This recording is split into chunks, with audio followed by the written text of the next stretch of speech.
Olá, muito obrigado por você ter entrado mais uma vez no nosso canal, o canal Autoajuda com a Ajuda do Alto.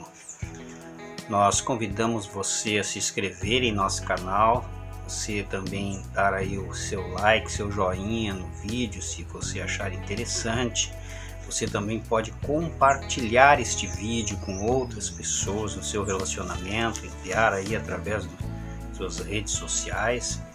E também, se você achar interessante, você pode escrever aqui embaixo nos comentários, né?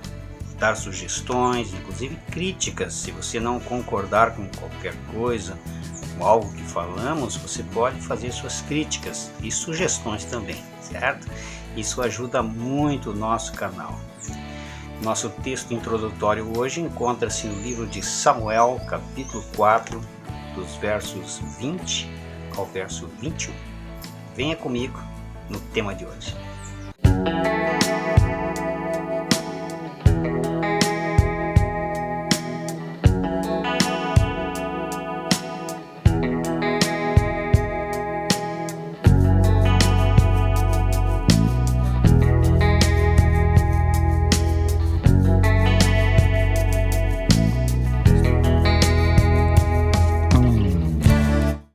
Ao inspirar, disseram as mulheres que assistiam: Não temas, pois tivestes um filho.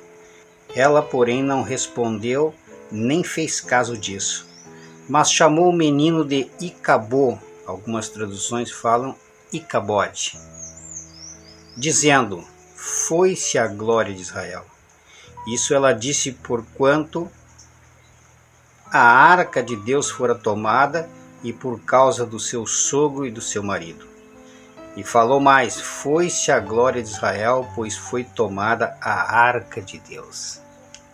Muito bem, algumas palavras estrangeiras, principalmente palavras da língua inglesa, se incorporaram na linguagem, né, na nossa língua portuguesa, pelo menos de maneira informal, né? É muito comum as pessoas dizerem: olha, eu vou pegar a minha bike, a minha bicicleta. Dá um time aí, dá um tempo. Enfim, tantas outras palavras que fazem parte do nosso cotidiano. O meu hobby, slogan, isso aí ficou show.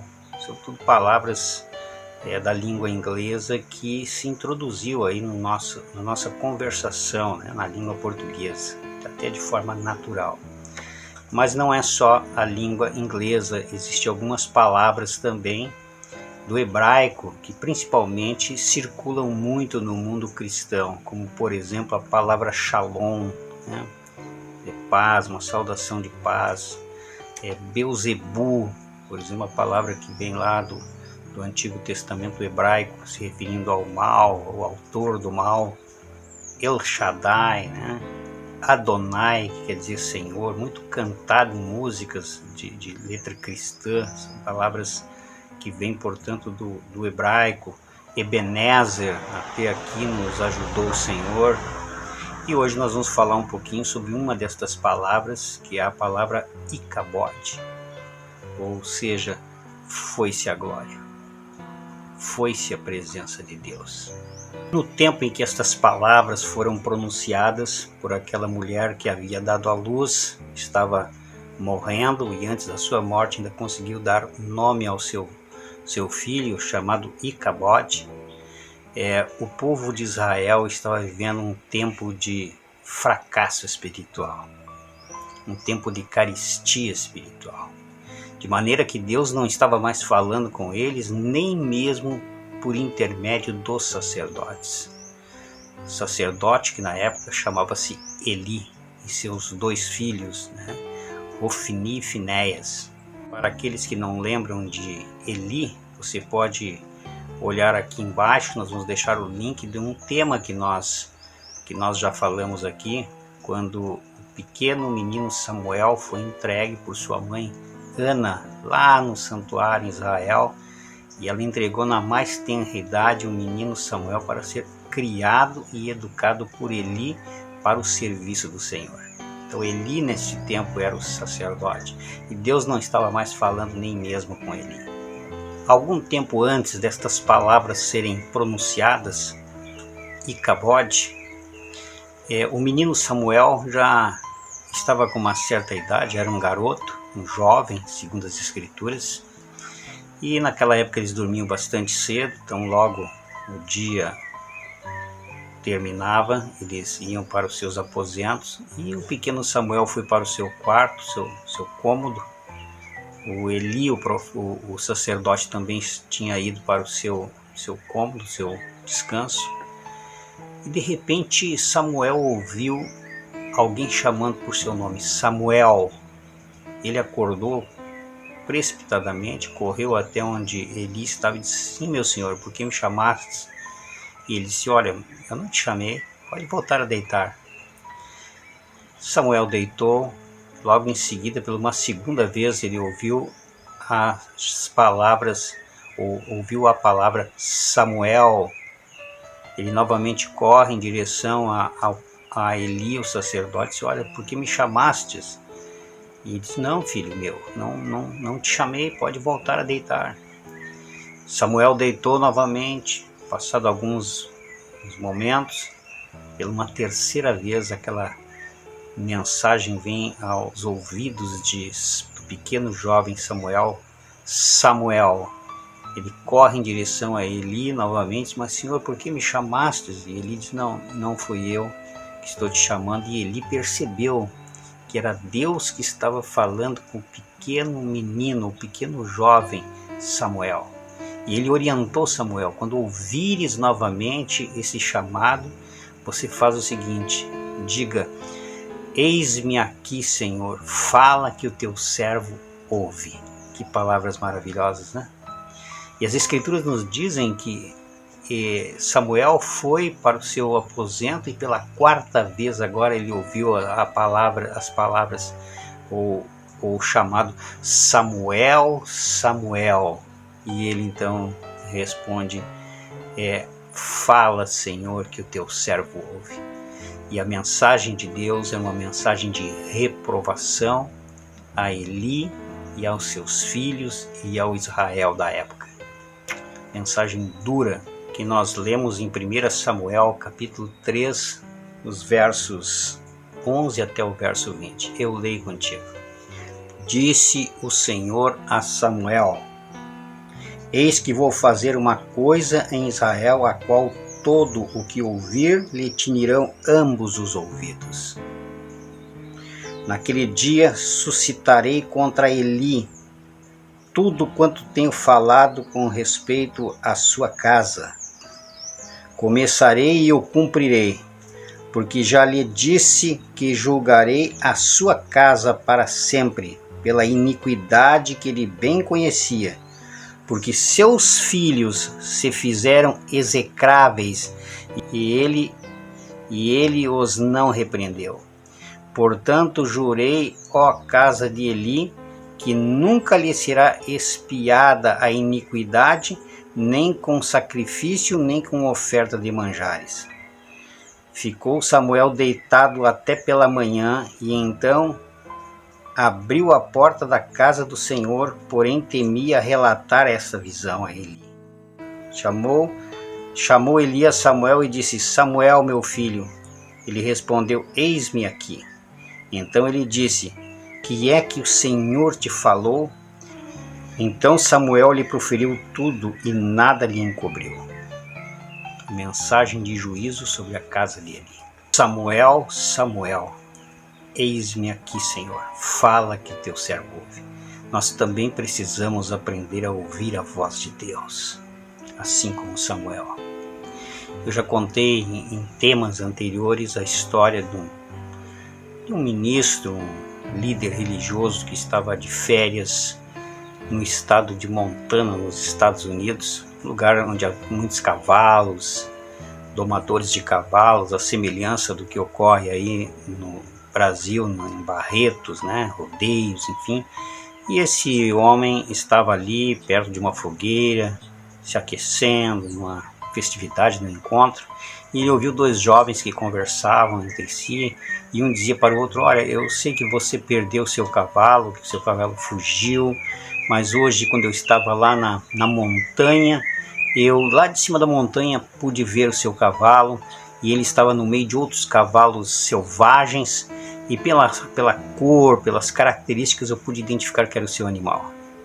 E aquele jovem disse: não, então vamos amanhã cedo, vamos recuperar o meu cavalo. E aquele líder religioso que estava ali, aquele ministro, ao ouvir as palavras, disse: olha, eu gostaria de participar, gostaria de ir junto neste encontro. E justamente cedo ainda, antes do clarear do dia, os 3 estavam sobre a montanha. E lá de cima conseguiram identificar ali aquela manada de cavalos selvagens, e entre eles estava o cavalo do jovem. Eles desceram vagarosamente a montanha, começaram a se esconder atrás de arbustos, de moitas, se aproximando o máximo que podia daquela manada de cavalos selvagens. Chegou um momento em que o dono do cavalo, o jovem, disse o seguinte: olha, vocês fiquem aqui, o senhor também, porque agora o momento é delicado, um movimento em falso, podemos colocar tudo a perder. E aquele jovem começou a se esconder atrás de arbustos, foi arrastando pelo chão como se fosse uma cobra, tentando se aproximar o máximo possível daquela manada de cavalos selvagens. E quando ele estava numa distância que ele considerou confortável, ele lá de trás de um arbusto, ele gritou fortemente o nome do seu animal. E quando ele deu aquele grito, aquela manada de cavalos selvagens levantaram as orelhas e saíram numa desabalada carreira, deixando apenas uma nuvem de pó para trás, uma corrida louca e desenfreada. E o jovem começou a gritar cada vez mais o nome do seu animal, e começou a se travar uma luta dentro daquele animal irracional. O animal corria uns passos em direção à manada de cavalos selvagens, e quando ouvia a voz, se voltava em direção ao arbusto e caminhava alguns passos em direção ao arbusto, e ele ficou naquela luta interior. Ele não sabia se corria a corrida louca e desenfreada da manada de cavalos selvagens, seus colegas, podemos assim dizer, ou atendia a voz familiar do seu dono que chamava. Quando aquele homem que estava ali, aquele ministro, viu toda aquela cena, ele fez uma breve oração em seu coração. E a oração dele foi a seguinte: Senhor, que eu aprenda a ouvir a tua voz quando me chamares. E Samuel reconheceu ali, começou a aprender a conhecer a voz do Senhor no seu coração. Nós precisamos aprender a ouvir essa voz que fala ao nosso coração, aos nossos ouvidos.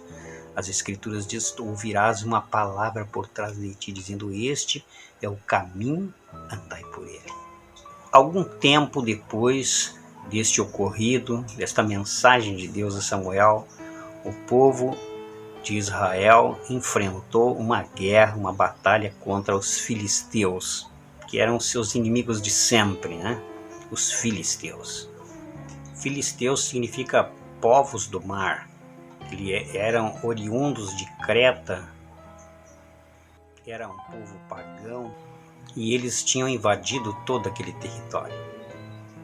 E eles se estabeleceram ao sul de Canaã, a terra prometida que Deus havia dado ao povo de Israel.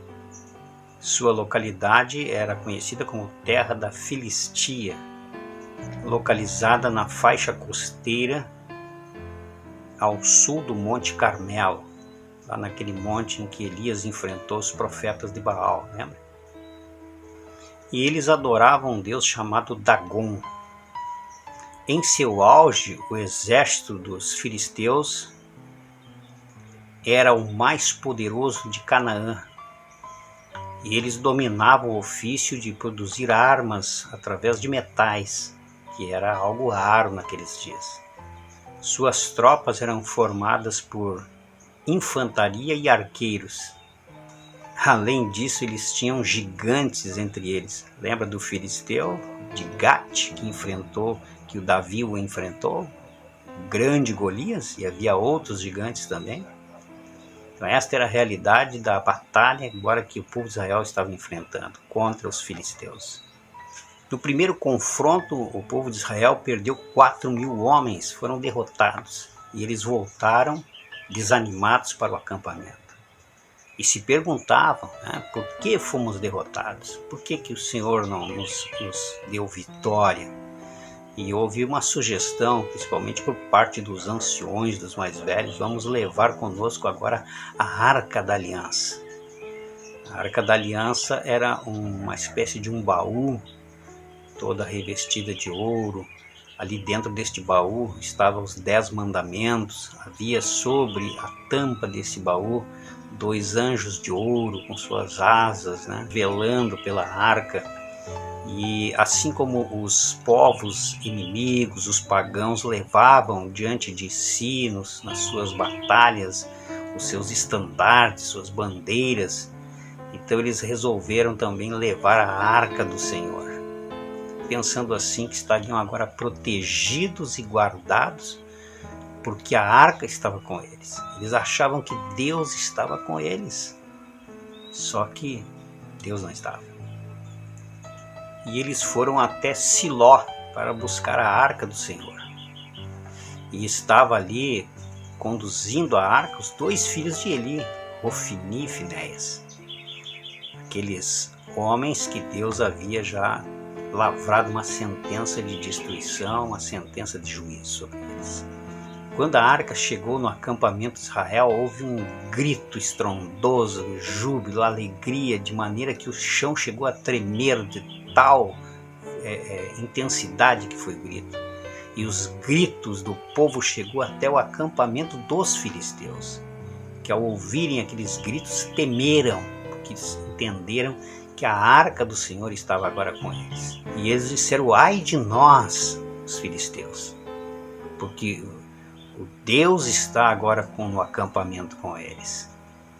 Eles disseram: quem nos livrará da mão desses deuses grandiosos que estão com eles? Claro, o plural, né? Que eram povos aí politeístas, que acreditavam em vários deuses. Interessante que eles sabiam o histórico. Eles disseram: olha, esses são os deuses que dizimaram com os egípcios. Conheceu a história da travessia do Mar Vermelho, quando Deus estava com o povo de Israel. E os israelitas agora tomaram a arca e foram para um segundo confronto. E enfrentaram agora a mais terrível derrota. Perderam agora 30.000 homens do seu exército e voltaram arrasados para casa. Os 2 filhos de Eli foram mortos nessa batalha. E o mais trágico foi que os filisteus raptaram a arca que simbolizava a presença de Deus e levaram embora. Um mensageiro saiu às pressas correndo, foi até o acampamento de Israel e chegou com a notícia no meio do povo, do restante do povo que lá ficou, dizendo: olha, contando a tragédia que havia acontecido. E agora o povo começa a gritar novamente, mas não é mais de alegria, agora é de lamento e tristeza. Eli já era um homem velho, um sacerdote. Ao ouvir aquele barulho, perguntou: que tumulto é esse? E aí o mensageiro se apressou e disse para ele: olha, Eli, teus 2 filhos morreram na batalha, perdemos 30.000 homens, e o mais trágico, a arca do Senhor foi levada pelos filisteus. Ele era um homem já velho, cerca de 98 anos de idade, quase 100 anos. A Bíblia diz que ele estava gordo. Ele caiu da cadeira, quebrou o pescoço e faleceu. E morreu. E é justamente nesta hora que entra o texto introdutório do nosso tema. Os versos 19 a 22 do livro de 1 Samuel, capítulo 4. Quando a nora, portanto, de Eli, ouve aquelas palavras, estava grávida e a bolsa estourou. Quando ela ouviu aqueles fatos que estavam ocorrendo, ali existe uma sequência de acontecimentos, de fatos. Primeiro, o povo perdeu a guerra. Em segundo lugar, o sogro cai, quebra o pescoço e morre. Em terceiro lugar, seu marido é morto na batalha. Em quarto lugar, o seu cunhado também morre. Em quinto lugar, a arca do Senhor é levada. Então ela, naquele momento, ela deu à luz, estava já morrendo. As mulheres que estavam na sua volta tentaram animá-la, dizendo: olha, você teve um filho varão, porque ela deu à luz naquele momento, deu à luz a um homem, a um menino. Isso era um motivo de muita alegria naqueles dias, mas ela não se alegrou. Foi então que, antes de perder a vida, ela deu um nome ao seu filho, dizendo: Icabode, foi-se a glória de Israel, foi-se a presença de Deus do nosso meio. Aí está o texto bíblico que lemos inicialmente. Será que pode haver coisa pior na vida de uma pessoa? Um dia de azarão? Quando a presença de Deus se vai da vida de uma pessoa. Quando a pessoa agora se encontra só, sem a proteção de Deus, sem a presença de Deus na sua vida. Tem coisa mais trágica do que isso? Nós temos vários casos na Bíblia de pessoas que achavam que Deus estava com elas, só que Deus não estava. A ilusão das pessoas acharem que Deus estava com elas. Eu lembro a história do testemunho de Falcão Alegre, aquele homem que foi um bandido no Rio de Janeiro, que praticou vários crimes, trocava tiro com a polícia.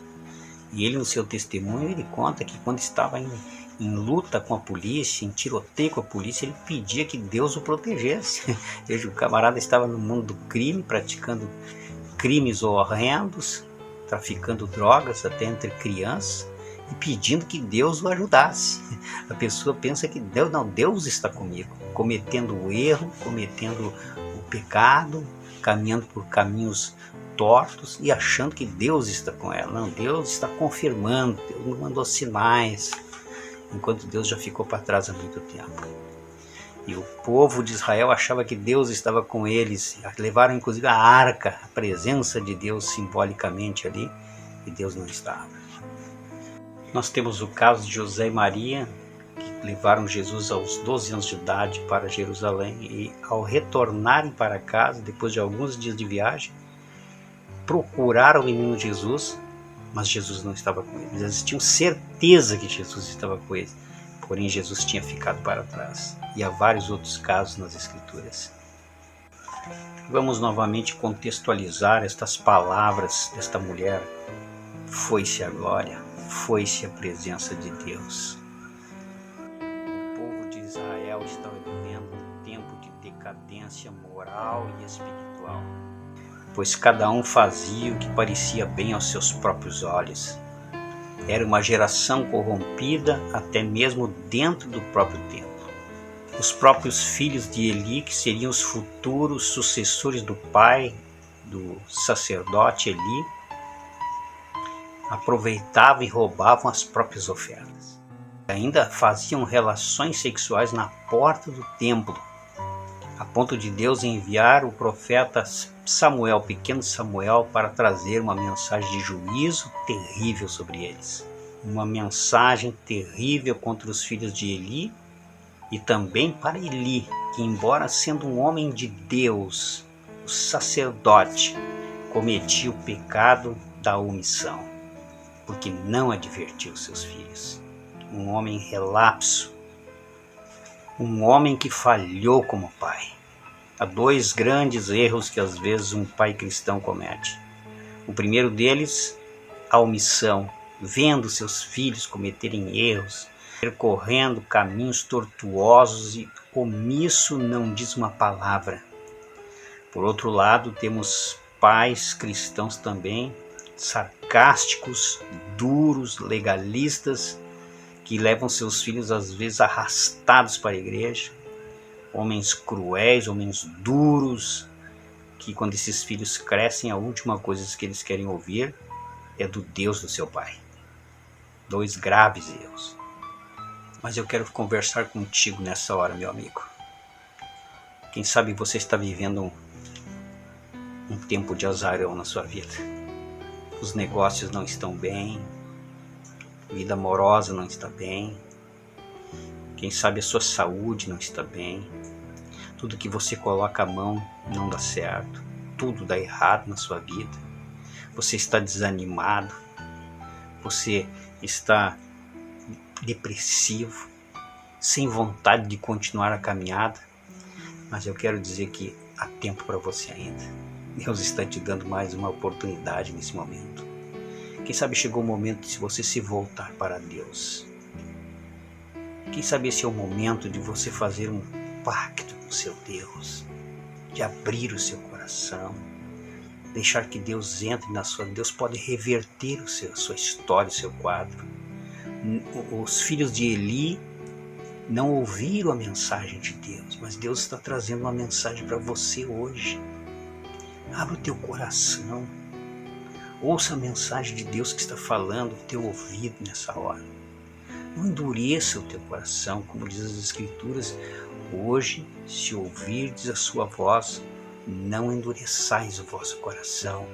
É tempo ainda de você fazer uma reforma na sua vida.